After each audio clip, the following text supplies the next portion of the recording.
Ils étaient environ 150.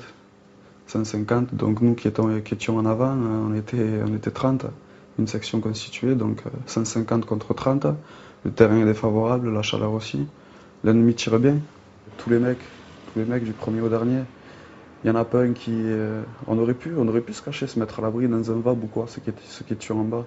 Ceux d'en haut aussi auraient pu partir et ne pas laisser le binôme avec qui il était. Mais autant au combat, eh ben, on est tout le temps resté soudés. Ça tapait tout le temps en fait. Et puis on était au creux des lignes de crête.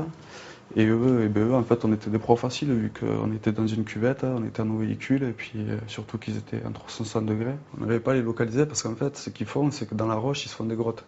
Les grottes, il y a de l'ombre devant et eux se mettent dedans et à la distance où ils sont, c'est très difficile de les voir puisqu'on n'a pas le temps de se focaliser sur un endroit puisque les autres endroits qui tirent, on est obligé de subir l'adversaire et c'est pas facile quand on subit, on peut pas faire ce qu'on veut, on peut pas mettre en place ce qu'on veut.